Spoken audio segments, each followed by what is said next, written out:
하나님 말씀 여호수아서 6장입니다.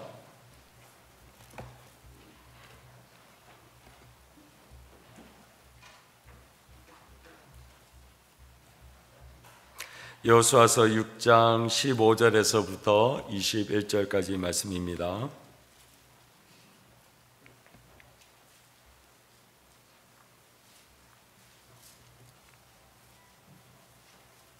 (15절부터) 21절까지 교독합니다. 일곱째 날 새벽에 그들이 일찍 일어나서 전과 같은 방식으로 그 성을 7번 도니 그 성을 7번 돌기는 그날뿐이었더라.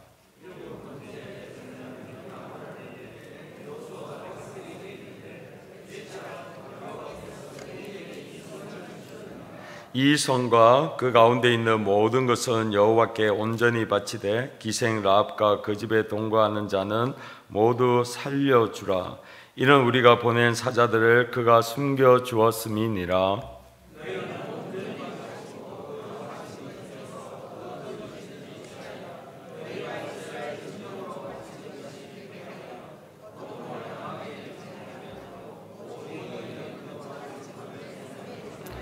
은금과 동철 기구들은 다 여호와께 구별된 것이니 그것을 여호와의 곳간에 드릴지니라 하니라.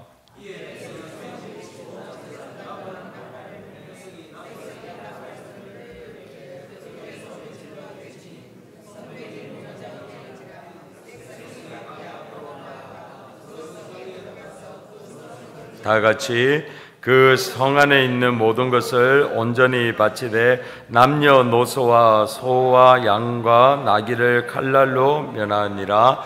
아멘. 할렐루야. 하나님과 우리 주 예수 그리스도의 크신 은혜와 평강이 오늘 복된 주일날을 맞이하여 예배하듯이 나오신 우리 성도님들과 가정 위에 늘 함께 하시기를 예수 그리스도의 이름으로 축원드립니다. 이제 한 주도 주의 은혜 가운데에 잘 보내셨다가 또 이번 주에는 우리 고3 학생들이 학교를 감으로 말미암아 점점 더 일상이 회복되는 것이 얼마나 감사하고 또 이렇게 길을 가다가 학생들을 볼 수 있다는 것이 얼마나 기쁜지 저뿐만 아니라 우리 사랑하는 성도님들도 함께 기뻐하신 줄로 믿습니다. 이제 하나님께서 하나하나 더 회복시키셔서 우리의 삶이 정말로 자유롭고 마음껏 하나님께 영광 돌리고 예배할 수 있는 귀한 시간들이 오게 하시기를 다시 한번 예수 그리스도 이름으로 축원하고 기도합니다. 사랑하는 성도님들, 오늘 저는 하나님께서 말씀하신 대로 걸어가시는 우리 성도님들에게 주시는 축복에 대해서 말씀을 나누고자 합니다. 우리가 사는 세상은 실용주의자 실리주의입니다. 철저하게 어떻게 보면 자본주의 사회이기 때문에 그 자본이 주어지는 한도 안에서 우리는 최선의 것을 선택하고 그래서 그 최선의 선택으로 말미암아 최선의 그 복과 또 우리에게 귀한 것들을 누리기를 원합니다. 그러한 세상에 살고 있기 때문에 요즘 같은 스마트폰 시대에 스마트 컨슈머라고 하는 새로운 똑똑한 소비자라고 하는 이러한 단어도 유행하고 있습니다. 이런 것은 우리가 소비를 할 때에 그냥 하는 것이 아니라 내가 조사하고 또 나의 가지고 있는 여러 가지 스마트폰이나 인터넷을 통하여 여러 정보를 이렇게 모집하고 또 수집하여서 그것을 바탕으로 해서 이제 선택을 하는 똑똑한 소비자를 얘기합니다. 철저하게 실리적이고 실용주의 사회를 반영하는 것입니다. 그래서 한 번씩 이제 그런 것을 조사하지 아니하고 그냥 마음이 혹해서 그러한 것을 물건을 사는 사람들을 가지고 인터넷 용어로 호객님이라고 하는 단어를 쓰고 있습니다. 혹시 들어보셨습니까? 호객님. 예, 혹시 경험이 있으신 거 아니신지 모르겠습니다. 호객님이라는 것은 호구, 그냥 만만하고 이용하기 좋은 사람을 우리는 호구라고 합니다. 호랑이 입에 있는 사람을 뜻합니다. 호랑이가 마음대로 입 안에 있는 그 사람을 잡아먹을 수 있기 때문에 호구라고 하지요. 그래서 그게 호구 플러스 고객이라는 단어로 해서 호객님이라고 합니다. 그래서 그 호객님이 물건을 구입하면 주위에 있는 사람들이 하나같이 이렇게 얘기합니다. 정신이 없구나. 바보같이 왜 그렇게 쏘갔냐, 이런 단어를 씁니다.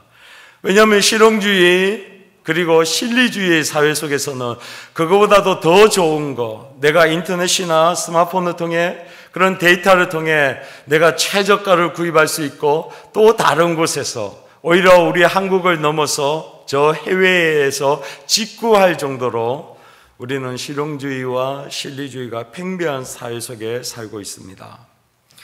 그러나 사랑하는 성도님들, 우리가 믿음의 삶을 살아갈 때에, 하나님의 방법이 영적인 삶을 살아갈 때에 우리는 우리의 사회 속에 있는 이 실용주의와 실리주의를 뛰어넘게 되는 삶을 살 때가 있습니다. 하나님께서 우리에게 축복의 삶을 살 때에 세상에서 얘기하고 있는 철저하게 계산되어지고 철저하게 실용과 실리 위주로 가는 그것을 뛰어넘어서 하나님께서 우리에 있는 그 한계를 뛰어넘는 그 축복을 우리 가운데 허락을 하십니다. 그래서 오늘은 그러한 우리에게 주시는 축복, 그러한 은혜를 나눌 수 있는, 그리고 얻을 수 있는 두 가지 영적인 원리에 대해서 좀 나누고자 합니다. 첫 번째로, 하나님은 때때로 우리의 한계를 뛰어넘는 비전을 허락하십니다. 우리 16절 다시 한번 성경 말씀을 봉독하도록 하겠습니다. 시작. 일곱째 날 새벽에 그들이 일찍이 일어나서 전과 같은 방식으로 그 성을 7번 도니, 16절이죠. 시작. 7번째에 제사장들이 나팔을 불 때에 여호수아가 백성에게 이르되 외치라, 여호와께서 너희에게 이 성을 주셨느니라. 아멘. 16절에 보면 7번째 제사장이 나팔을 불 때에 여호수아가 백성이 됩니다. 외쳐라, 여호와께서 너희에게 이 성을 주셨느니라 라고 하면서 하나님께서 이스라엘 백성들에게 허락한 비전을 다시 한번 이스라엘 백성들에게 말씀합니다. 즉 여리고성, 처음으로 요단강을 건너고 약속의 땅인 젖과 꿀이 흐르는 땅에 있는 여리고성을 무찔러 나가는데 하나님께서 이 성을 너희에게 주셨다. 이것이 하나님의 비전입니다. 우리는 사실 이 이야기를 너무나도 잘 압니다. 그래서 7바퀴 돌고 그 다음에 돌고 난 다음에 어떻게 합니까? 야 외치면 어떻게 해요? 성이 와르르르 무너져서 하나님께서 그 성을 주셨다. 하나님이 이렇게 축복하시고 이렇게 은혜 주셨다. 우리는 다 알아요. 그런데 사랑하는 성도님들, 이게 이 여호수아서 6장에 있는 말씀에는 그렇게 일어나는데 실제 우리의 삶 가운데에 이러한 상황이 펼쳐지고 하나님의 말씀이 우리 가운데 임하셨을 때에 우리는 이러한 영적인 원리가 작동되는 것이 아니라 우리 머릿속에 있는 실용주의와 실리주의로 평가하고 판단하고 이거는 안 됩니다, 이거는 우리의 재정으로 할 수 없습니다, 다 자르고 우리 속에 있는 한계 속에 요거는 가능합니다 라고 하는 것이 우리 속에 얼마나 자주 일어나는지 모르겠습니다. 오늘 이스라엘 백성들에게 주셨던 이 여리고성은 사랑하는 성도님들 얼마나 견고한 성인지 모릅니다. 성경에 나와 있는 이 여리고성이 그동안 흙 속에 묻혀져 있었습니다. 그래서 그냥 언덕의 흙으로 가득 차 있어서 이게 여리고성인지도 모르고 한참 지나다가 1800년대에 이 성이 발굴이 되어집니다. 그래서 이 성을 발굴하니까 보시는 것 같이 저렇게 성이 되어져 있습니다. 그리고 저기에 보면 그 여리고성의 벽이 이중으로 되어져 있다는 것을 고고학자들이 발견하게 되어집니다. 근데 높이가 얼마냐? 돌로 쌓는 게 5m입니다. 그리고 벽돌로 진흙으로 만들어진 그 벽돌로 쌓은 게 7m입니다. 그러면 합이 몇 미터일까요? 예? 우리가 초등학교에 잘 나와서 산수를 잘해야 되죠. 5m 플러스 7m는 몇 미터요? 12m입니다. 제가 서울에 사역할 때에 저 성북동에 가면 우리나라 기업의 아주 훌륭한 회장님들이 사는 동네가 바로 교회 근처에 있었습니다. 그 집은 얼마나 어리어리한지 들어가는 입구부터 경찰 한 명이 반드시 있습니다. 집에 들어가는 게 아닙니다. 그 집들이 있는 골목에 들어가는데 경찰 한 명이 상주에 있습니다. 그리고 그 집에 가면요, 세상에 벽이 한 저 정도 됩니다. 저 천정이 있는. 그래서 아무리 제가 이렇게 뛰어도 그 벽 안에 볼 수 있다 없다? 없습니다. 근데 저 정도 해봤자 5m 안 되겠죠? 장로님, 그 정도 되겠죠? 5m. 근데 몇 미터라고요? 12m입니다. 그리고 하나만 외벽이 있는 것이 아니라 두께가 2m고, 뭐 들어보셨죠? 2m입니다. 그리고 거기에 또 언덕이 있습니다. 그리고 그게 또 14m 높이에 해당하는 곳에서 또 하나의 벽이 이중으로 되어 있습니다. 그래서 외벽을 무너뜨리고 넘어가도 그 언덕을 또 올라가는 사이에 그 내벽 속에 숨어 있는 17백 그 군사들이 다 하기 때문에 이 병은 여리고는 한 번도 그래서 무너진 적이 없는 걸로 이렇게 되어져 있습니다. 역사적으로. 근데 이스라엘 백성들이 어떻게 해요? 몇 바퀴 돌았다고요? 7일 동안, 6일 동안은 한 바퀴씩 돌고 마지막 날은 몇 바퀴요? 7바퀴를 돕니다. 그러면서 하나님께서 뭐랍니까? 이 여리고성을 누구 손에 붙이셨다? 우리 이스라엘 백성들에게 붙이셨다라고 얘기를 합니다. 우리는 결과를 너무나도 잘 아니까 뭐 그렇습니다. 이거 뭐 무너질 건데 라고 하는데, 혹시 사랑하는 성도님들 가운데 하나님께서 주시는 말씀이 내 가운데 임하는데, 그것이 내 한계, 내가 가지고 있는 능력, 재정, 그리고 수많은 상황을 뛰어넘는 그 하나님의 비전과 약속을 받아보신 적이 있으십니까? 성경에 보면 창세기 17장에 아브람과 사라가 자신의 한계를 뛰어넘는 하나님의 비전을 받은 것을 기록되어져 있습니다. 창세기 17장에 보니까 하나님이 나타나셔서 이제 아브람에게 이렇게 얘기합니다. 내가 너를 아브람에서 아브라함으로 바꾸어서 여러 민족의 아버지가 되게 하겠다라는 이름으로 어떻게 고칩니까? 아브라함이라고 붙입니다. 그럴 때에 이 아브라함의 반응이 어떻게 반응하신지 잘 아시죠? 하나님 앞에 엎드립니다. 겉으로는 경외하는 것 같이 보이지만 엎드리고 난 다음에 그가 이렇게 합니다. 기침이 아닙니다. 웃는 겁니다. 웃는 거예요. 킥킥킥. 자기가 가지고 있는 한계, 자기가 가지고 있는 생각, 자기가 가지고 있는 능력으로는 열방의 아버지, 뭐 여러 민족의 아버지가 될 수 있다고 하는 이 비전이 자기하고 관계가 없으니까 어떻게 해요? 헛웃음이 나오는 거예요. 사라도 마찬가지입니다. 창세기 18장에 하나님께서 열국의 어미가 되겠다고 하면서 사례를 사라로 고치고 그의 이름을 주니까 그도 속으로 킥킥킥 웃습니다. 이것이 우리 가운데에 사실 얼마나 많은지 모르겠습니다. 목사인 저도 얼마나 제 삶 가운데 그런 것들이 많이 있는지 모르겠습니다. 하나님께서 그냥 제가 할 수 있는 능력으로 너 요만큼 할 거다라고 얘기를 하면 제가 그거 믿지요. 아멘, 믿습니다. 주님 행하시고 하나님을 찬양합니다. 그런데 그 내가 가지고 있는 한계를 뛰어넘는 하나님의 비전과 말씀을 주면 어떻게 되는지 아십니까? 주님 뱉으십시오. 난 못합니다. 그래서 사실은 제가 미국 안 가려고 수단과 방법을 가리지 아니하고 제가 하나님 앞에 발버둥 쳤거든요. 근데 제가 말씀드렸죠. 마지막 수단이었던 그 비자 받는 인터뷰에서 내가 떨어지기를 기도함으로 거기에 갔었거든요. 근데 어떻게 됐다고요?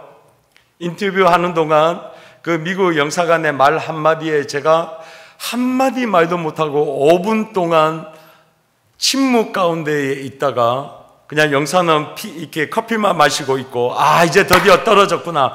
그래, 내 능력으로는 안 되지. 이제 내가 비자 떨어졌으니까 우리 울산 남교에 계시는 장로님들, 우리 아버지, 어머니 모든 사람들에게 내가 비자가 안 나와서 미국 안 가게 되었습니다. 할렐루야. 라고 얘기를 하려고 했었는데 5분 뒤에 영사가 이렇게 얘기합니다.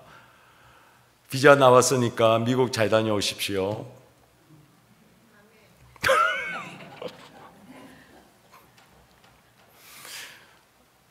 사랑하는 성도님께서 그 현장에 안 있어서 그러지만 제가 그 현장에 있었을 때에 그렇게가 비자를 5년 동안 하는 비자를 받았을 때 제가 얼마나 화가 났는지 몰라요. 아니 누구는 비자 받으면 미국 가게 됐다고 너무 기뻐하잖아요. 그렇죠? 근데 저는 비자 받아가지고 너무너무 화가 나는 거예요. 왜요? 미국 가게 되어졌어요. 왜요? 제가 가지고 있는 한계, 제가 가지고 있는 능력, 제가 가지고 있는 재정으로는 도저히 방법이 안 나오니까요. 그런데 어떡합니까? 하나님이 등을 떠밀어서 너 갔다 와라, 이것이 너의 비전이다라고 얘기하니까 제가 막 화가 나는 거예요. 이게 저의 뭐다고요? 한계예요, 한계. 사랑하는 성도님들은 어떠십니까? 나의 한계를 뛰어넘고 나에게 비전을 주시고 이거 다 하면은 믿습니다, 아멘 하고 기쁨으로 받아들이시죠? 믿음대로 될지어다. 근데 우리는 이런 하나님의 약속의 말씀을 주면 두려움이 있어요. 떨림이 있어요. 그 비전을 받아들일 수 없는 거예요. 그래서 오늘 아브라함과 사라가 그래서 웃는 거예요. 하나님 좀 적당히 하십시오. 실용주의와 실리주의로 내가 따지면 도저히 될 수 없기 때문에 하나님 불가능합니다. 좀 적당히 하십시오 하면서 웃는 겁니다. 근데 하나님 어떻게 하신다고요? 너를 하여금 열국의 아비가, 열국의 어미가 내가 되게 하겠다. 할렐루야. 이게 하나님의 비전인 거예요. 하나님께서는 우리는 맨날 실용주의, 실리주의로 내가 할 수 있는 요만큼만 얘기하는 그 순간에 하나님은 그것을 뛰어넘는 비전을 주시는 분이 하나님이십니다. 할렐루야. 그러니까 제가 이렇게 미국 갔다 온 거 저는 절대로 자랑하지 않습니다. 제 힘으로 한 거 하나도 없고 제가 했던 그 모든 거 제가 한 거 하나도 없습니다. 누가 하셨다고요?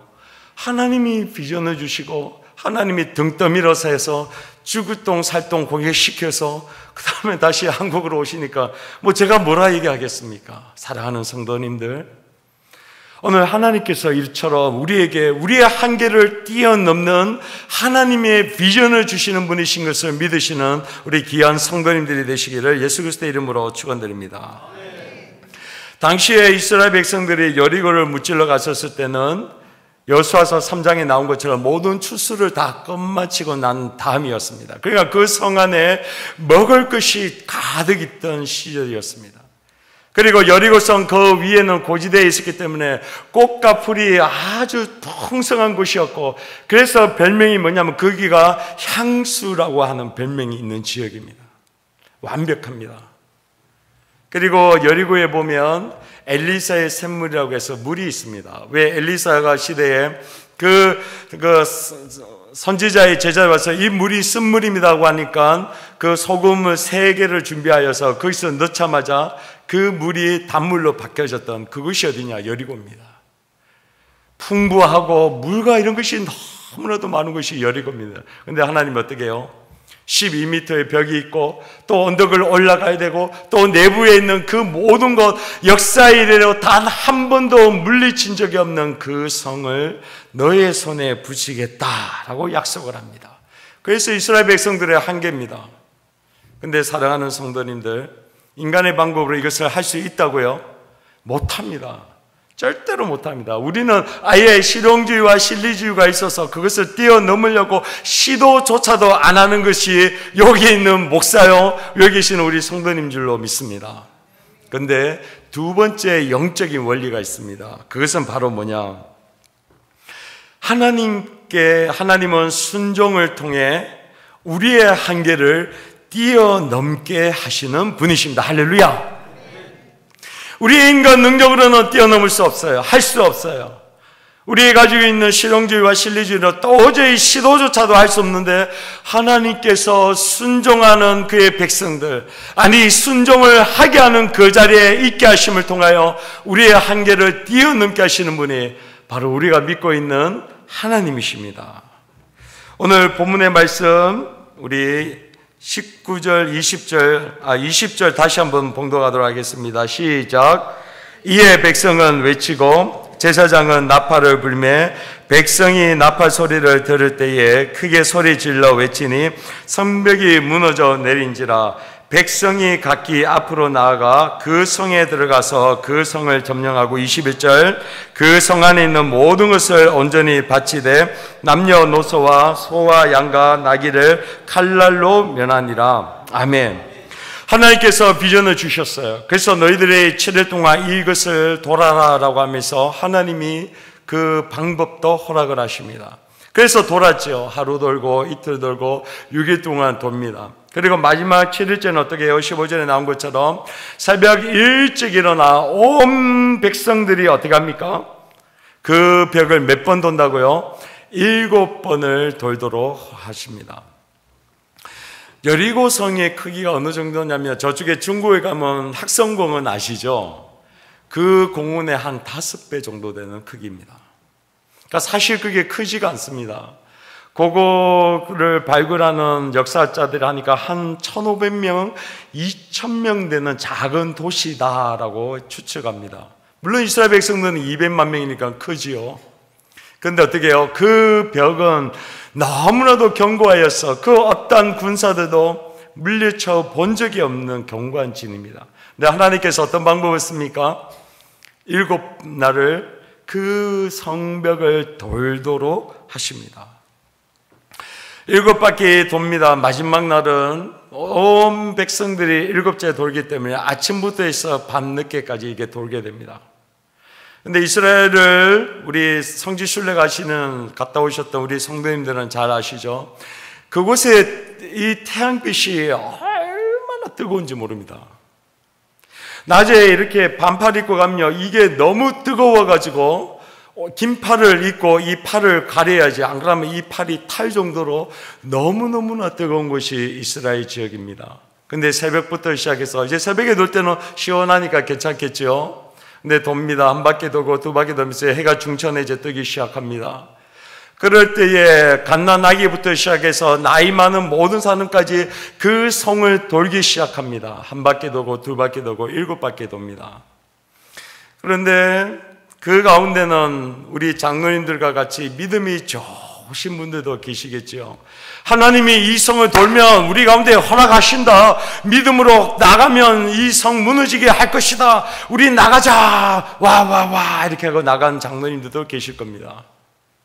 근데 우리 200만 명의 이스라엘 백성들 가운데에 믿음이 없는 사람들도 있을까요? 없을까요? 있을까요? 없을까요? 제가 예언하는 그 은사는 없지만 제가 확연컨대 믿음이 없는 백성들도 그 속에 어마어마하게 많이 있습니다. 왜요? 민수기 16장에 보니까 고라 자손들, 다단, 아비람, 온, 그리고 250명의 지도자들, 온 회중들이 모세를 대적했던 그 사람들 속에 그 후손들도 여기 있더라는 거예요. 그러면 누구는 막 돌면서 우리가 이거를 물리치자, 이거 하나님이 우리 손에 붙여주셨다 하는데, 어떤 사람들은 왜 우리가 이 고생을 하냐, 이렇게 돌한다고 이 견고한 성이 무너지느냐. 저 위에 보니까 그 여리고에 있는 백성들이 야, 이 거지 같은 놈들아. 실제로 거지 같지요. 40년 동안 옷을 그 옷 그대로 입었으니까. 그 조롱 소리 들으면서 이 고생을 왜 하냐라고 하면서 그렇게 돌고 있는 겁니다. 근데 7바퀴를 돌고 난 다음에 이스라엘 백성들이 와 하니까 어떻게 됐다고요? 성경에 있는 그대로 다 와르르라 무너집니다. 제가 이 말씀을 묵상하면서 제 마음속에 아주 이렇게 감동된 게 있어요. 그건 뭐냐?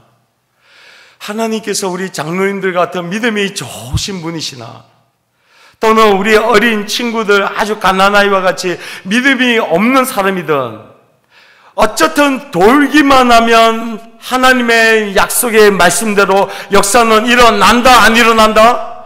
일어난다. 할렐루야. 우리의 믿음에 관계없이 하나님께서는 어떻게 하신다고요? 약속대로, 말씀대로 돌기만 하면 내가 아무리 이거 무너지겠냐, 이거 안 믿어진다, 이거 뭐한 짓이냐, 아무리 내 속에 불평불망해도 그 약속대로 돌기만 하면 어떻게 해요? 그 성이 무너지더라라는 겁니다. 그래서 제가 제 머릿속에 번쩍하는 거예요. 하나님, 그렇군요.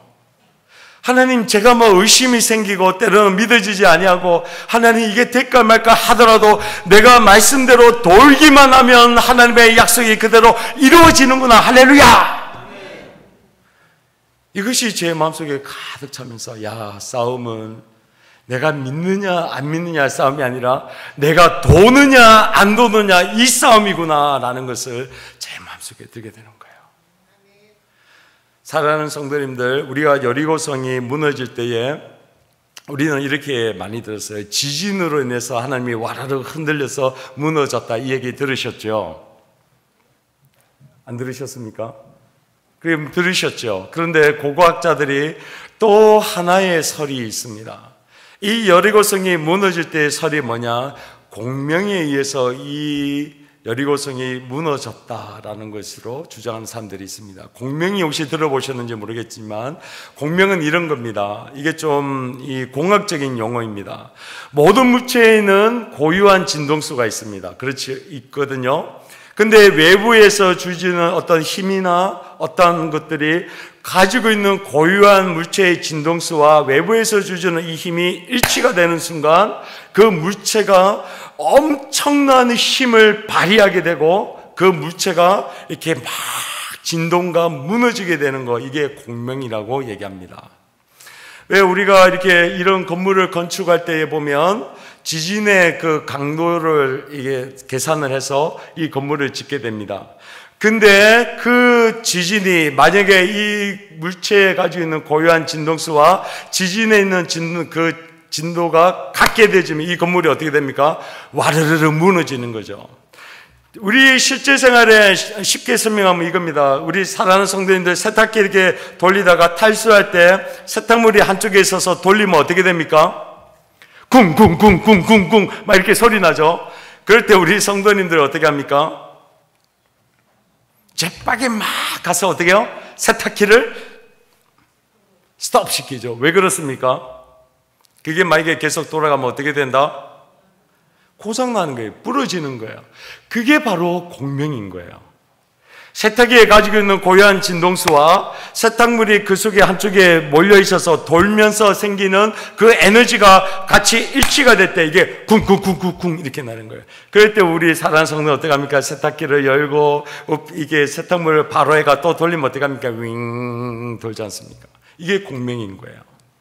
그런데 여리고성이 무너질 때에 이 공명에 의해서 무너졌다라고 주장을 합니다. 왜요? 이스라엘 백성들이 하루에 한 바퀴씩 이 여리고성을 돕니다.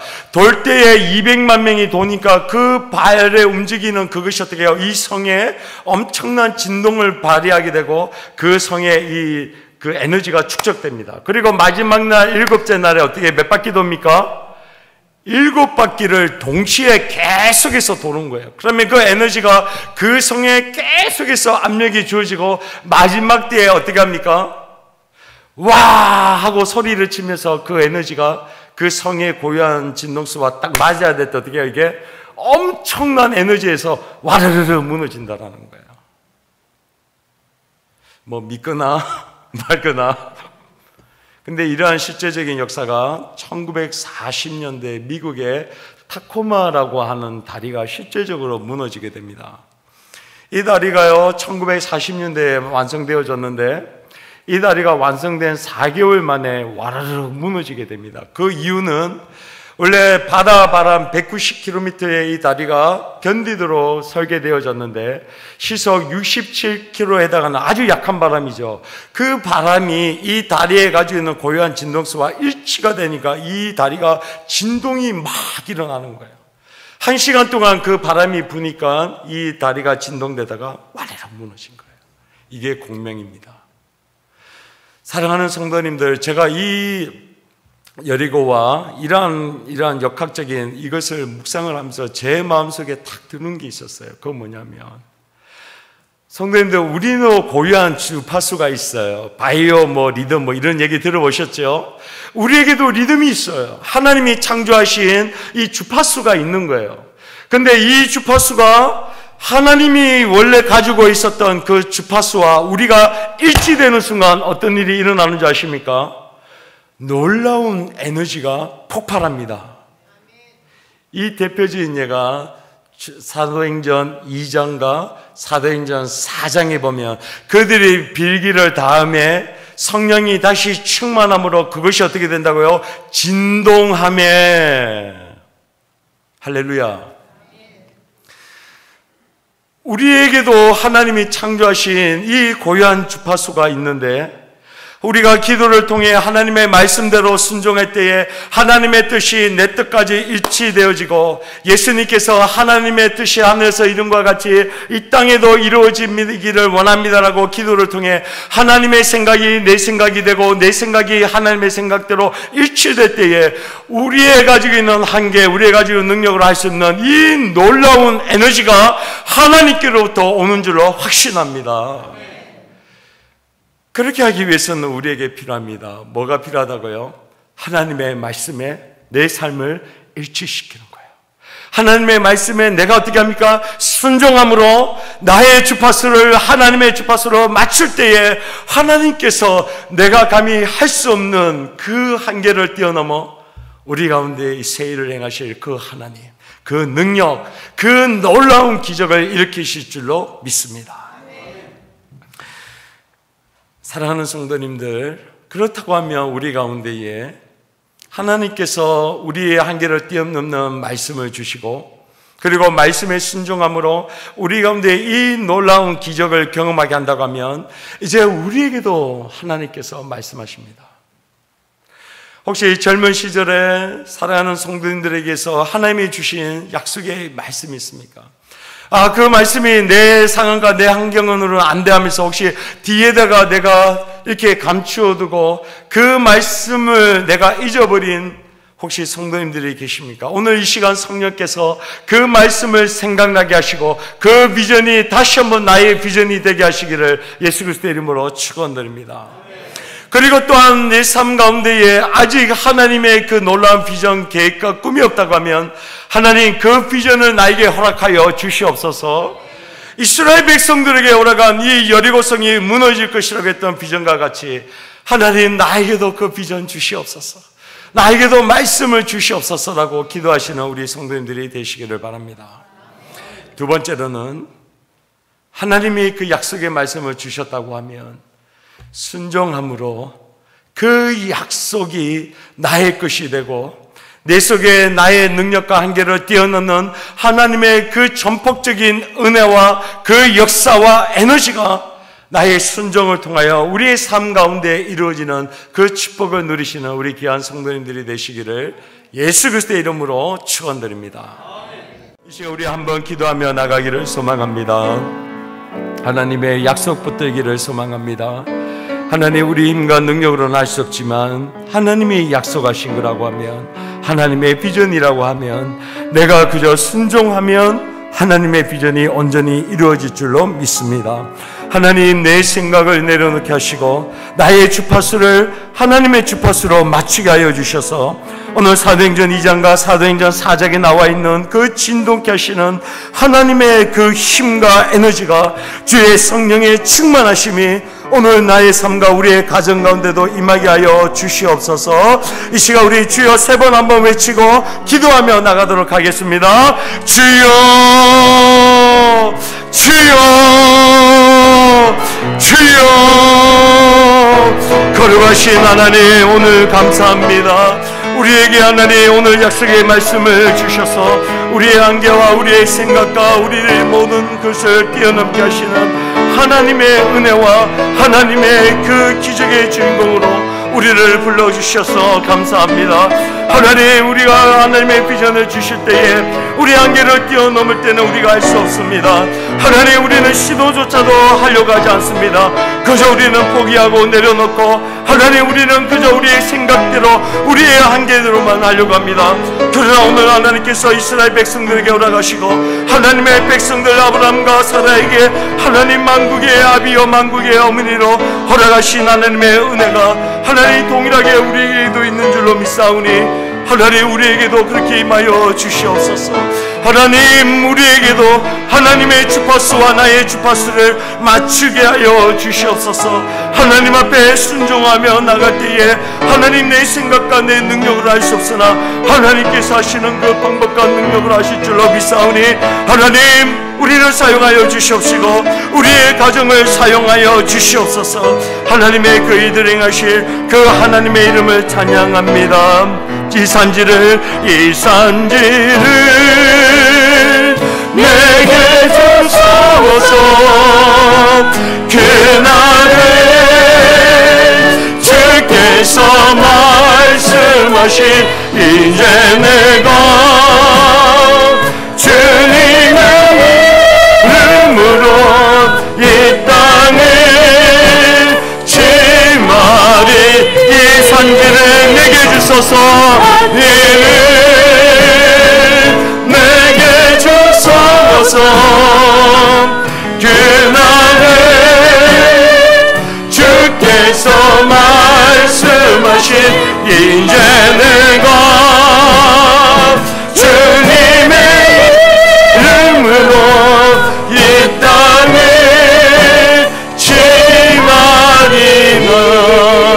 지마리는. 하나님 감사합니다. 이스라엘 백성들 가운데는 하나님 여리고 성이 무너질 수 있다라고 믿는 백성도 있었고 이 성은 도저히 무너질 수 없다라고 얘기한 백성들도 있었습니다. 그러나 어떠한 상황, 어떠한 형편에 있었더라도 하나님께서 돌라고 하셨기에 돌무로 그 모든 축복과 기적을 경험하게 하신 은혜가 우리에게도 있는 줄로 믿습니다. 하나님 우리로 하여금 하나님의 비전을 주시옵소서. 하나님의 비전에 순종함으로 기적의 주인공이 되게 하여 주시옵소서. 하나님 그래서 우리의 삶을 통하여 하나님 그 여리고성과 같은 그 벽들이 무너지게 하시고 하나님의 축복과 은혜와 기적을 우리의 삶 가운데 우리의 가정 가운데 허락하여 주시옵소서. 지금은 우리 주 예수 그리스도의 크신 은혜와 하나님 아버지의 무한하신 사랑과 성령의 위로 교통 충만 역사하심이 오늘 하나님의 비전 붙들고 순종함으로 하나님의 기적의 주인공이 되기 원하는 성도님들과 가정 위에 지금으로부터 영원토록 있을지어다. 아멘.